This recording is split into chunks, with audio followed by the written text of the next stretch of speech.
Welcome back to my dark corner of this sick world. Does look kind of viral, doesn't it? Trust me, there's never been anything viral about any of our videos.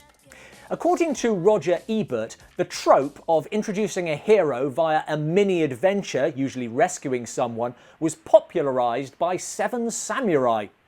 Almost certainly the only thing that Kurosawa's masterpiece has in common with 1991's Stone Cold. Yeah! Let's go! You couldn't go shopping in the early 90s without this happening. Let's go! Weird way to rob the place, and they've picked the wrong day to do it. Don't you f***ing move, man. All right. Nobody steals cookies in my store. This is former linebacker Brian Bosworth, trying his hand at acting. I just don't know how to do it. Instantly establishing himself as a hero via his heroic mullet and a cavalier disregard for the safety of the hostages. While the bad guys just don't seem to understand how hostages work.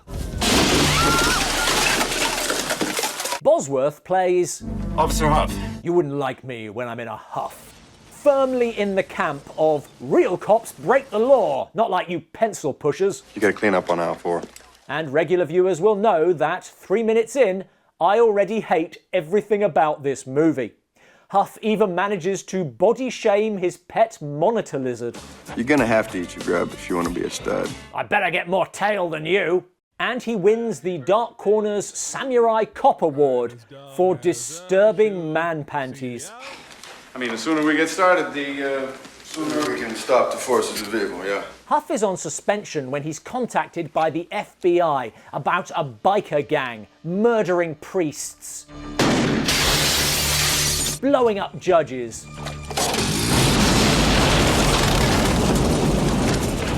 we also suspect him of working with the mafia, trying to branch out nationwide into drugs, contract hits, prostitution, you name it. your general bad guys. They want Huff to go undercover. No sell. Why would I care about any of that? Well, Huff, 3 week suspension just became 6 months. Real cops need to be blackmailed into fighting crime. Huff infiltrates the bikers via the obligatory strip club scene. Actually, this is the least forced way the movie crowbars in nudity. At a gang rally, Huff demonstrates his superior biking skills.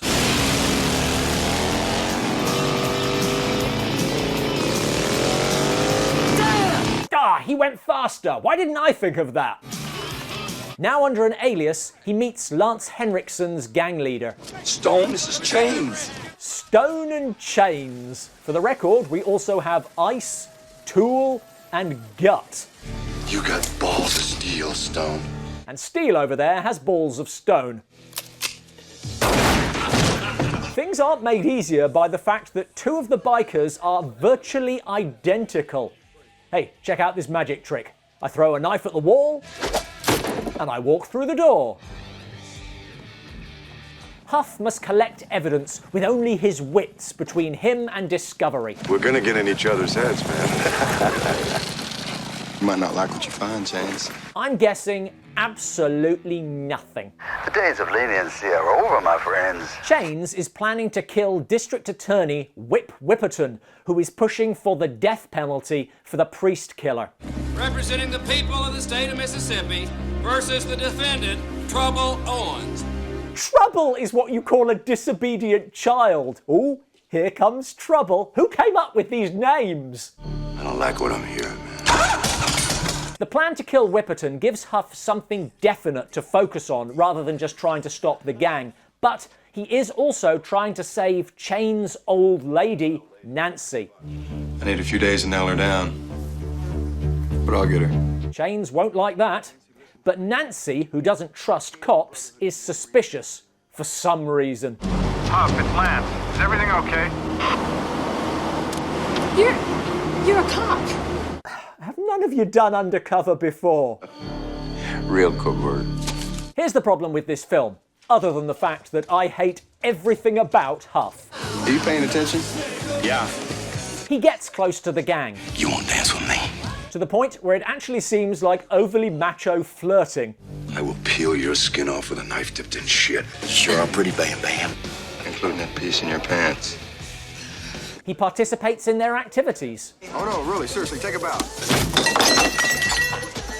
And causes some collateral damage.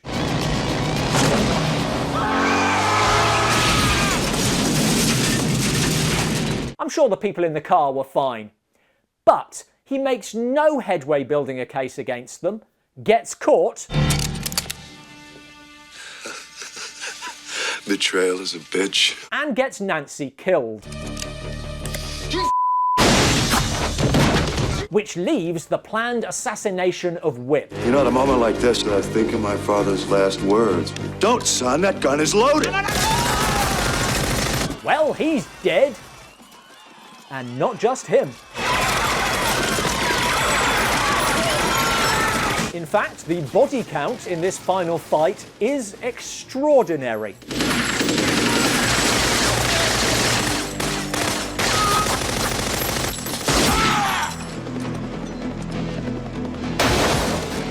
They'd all be alive if Huff had done his job, and this would be easier to swallow were it not that halfway through, the FBI want to pull Huff out because he's a renegade and a loose cannon and they don't think he can get the job done. Cunningham thinks he made a mistake by putting you under so soon. A mistake? Yeah, he wants to reevaluate. Obviously he stays, but they're right. He fails on every level. What are you talking about? Even in the bloodbath ending, he succeeds through the idiocy of the bikers and spectacular luck. Should be noted that the film's director came from a stunt background, so no car goes uncrashed, no window unsmashed, and no barroom untrashed. But none of that can distract from the fact that he doesn't save one person and causes the deaths of many more. Yet the film ends with this sense of unearned triumphalism, presenting this moron as a hero. I know some people love this film, but I just don't understand why.